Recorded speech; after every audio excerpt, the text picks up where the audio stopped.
کبھی کبھی انسان جلد بازی میں کچھ ایسے قدم اٹھا لیتا ہے جس کی وجہ سے اس کی ساری زندگی برباد ہو جاتی ہے۔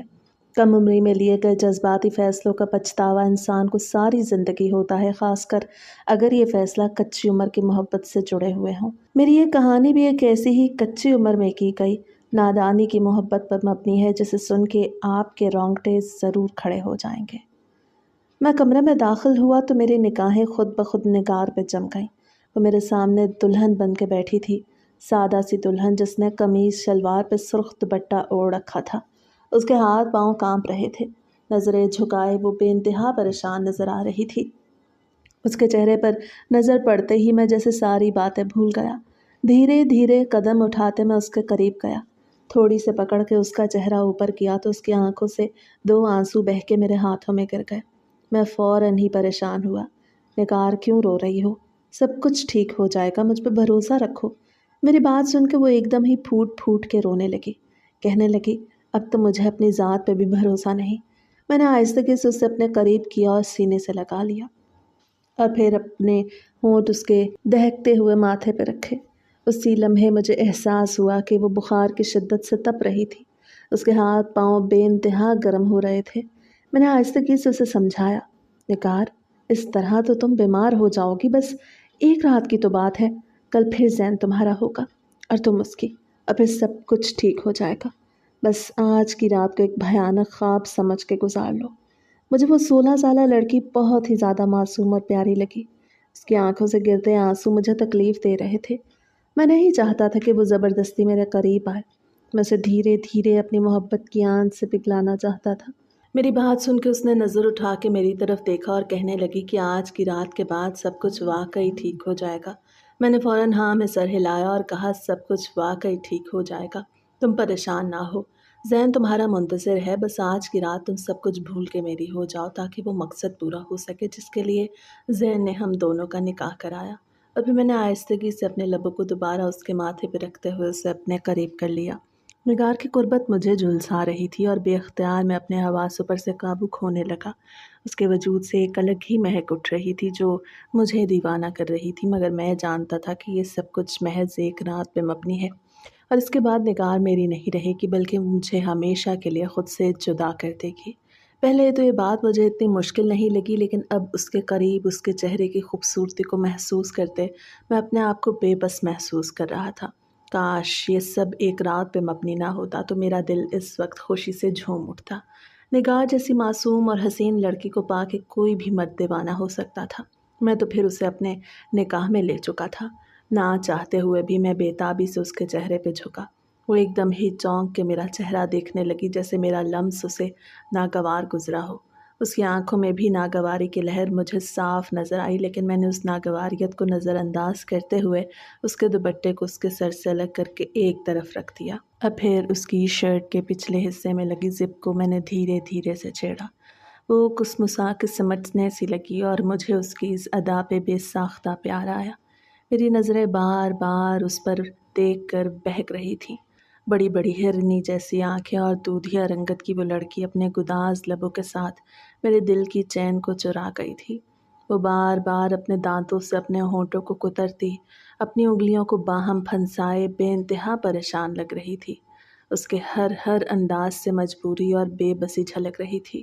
اس کی آنکھیں بتا رہی تھی کہ وہ اس وقت کس اذیت میں مبتلا ہے۔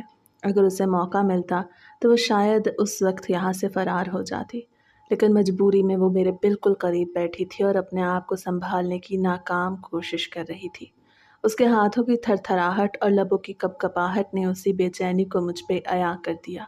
میں نے دھیرے سے اپنی انگلیوں سے اس کے لبوں کو چھیڑا تھا۔ کیا کر رہی ہو نگار؟ تمہارے ہونٹ کٹ جائیں گے، پلیز خود کو تکلیف نہ دو، اس طرح تو مجھے بھی تکلیف ہو رہی ہے۔ میرا لہجہ خمار آلود ہوا۔ اس نے فوراً اپنے ہونٹوں کو کترنا چھوڑ دیا اور پھر میں نے دھیرے سے خود اس کے لبوں کو اپنے لبوں سے جکڑ لیا۔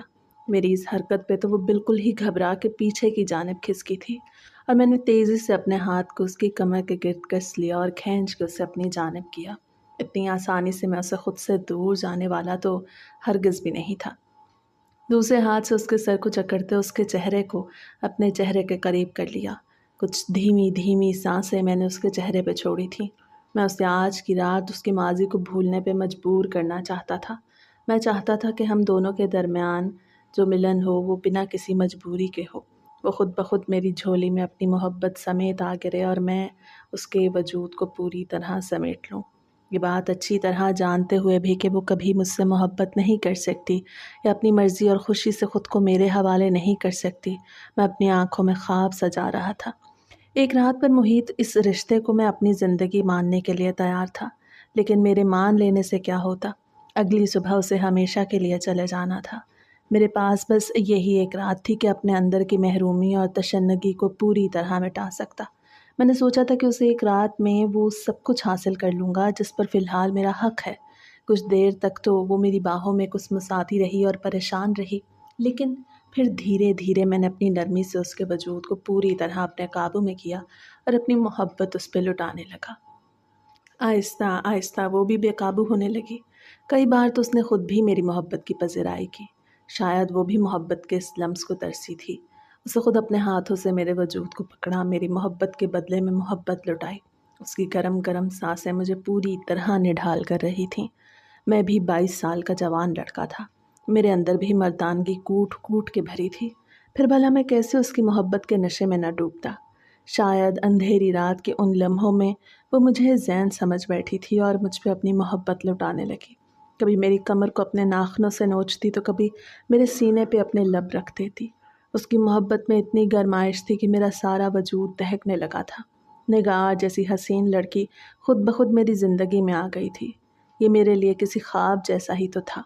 تھوڑی ہی دیر میں اسے پوری طرح بے لباس کر چکا تھا۔ سردی کی اس رات میں بلینکٹ کے اندر ہم دو جسم ایک جان بن چکے تھے اور وہ پوری طرح مجھ میں سما گئی تھی۔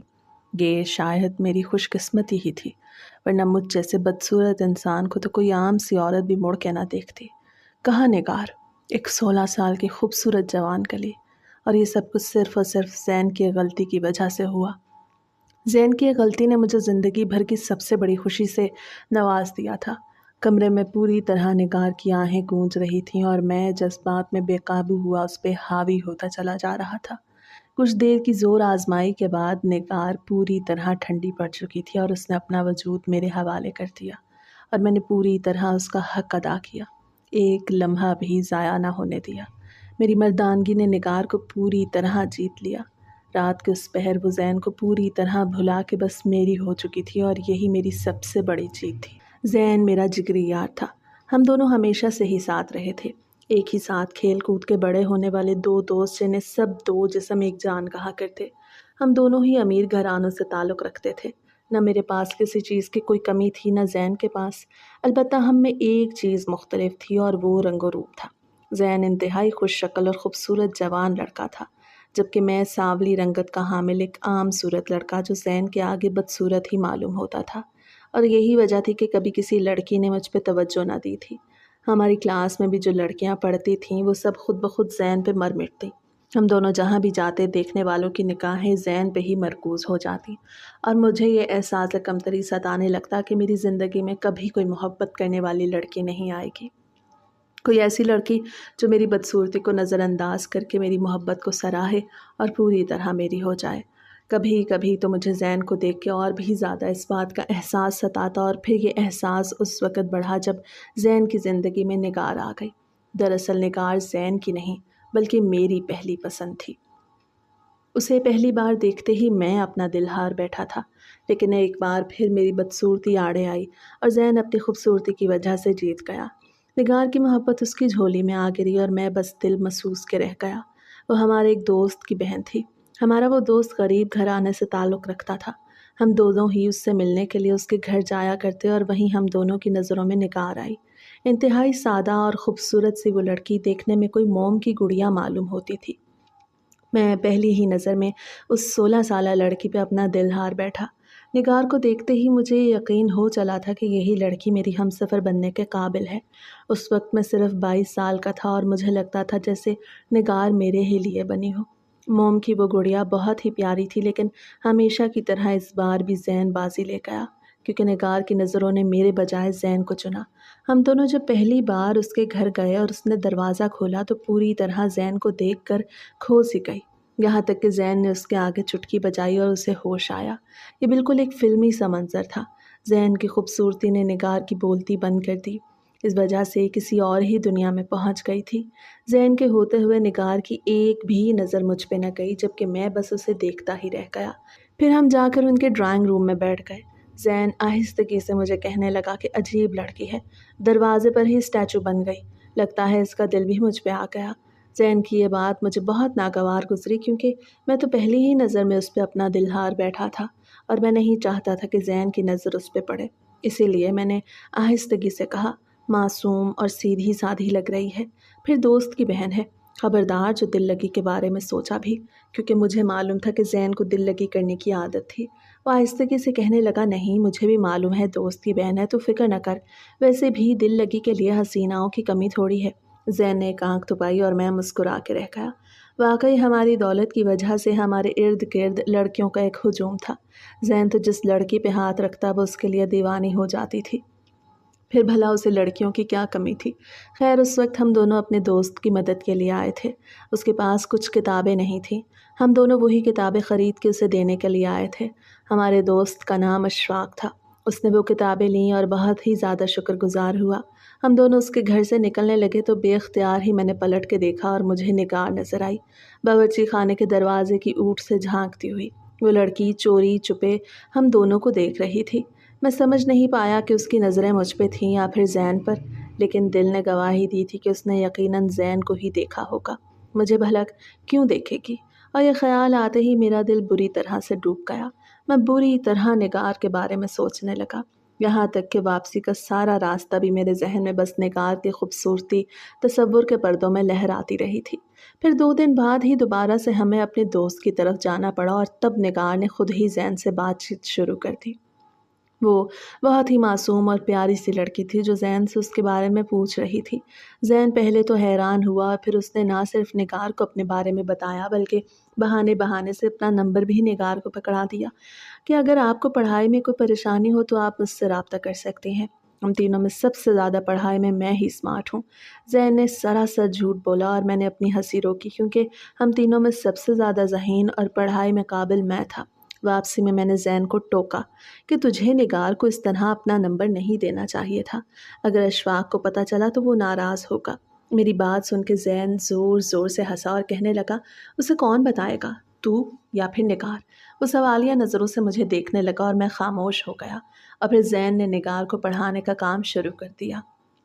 نگار کو کوئی بھی مسئلہ ہوتا وہ زین کو میسج کرتی، زین وہ میسج مجھے بھیجتا، میں اس کے مسئلے کو حل کرتا اور آگے سے زین خود ہیرو بن کے نگار کو پڑھانا شروع ہو جاتا۔ کئی بار میں نے زین کو روکنا چاہا لیکن وہ نہ مانا۔ اس نے نگار کے ساتھ دل لگی شروع کر دی، اس سے محبت بھری باتیں کرتا اور نگار بھی ان باتوں کا جواب محبت سے ہی دیتی۔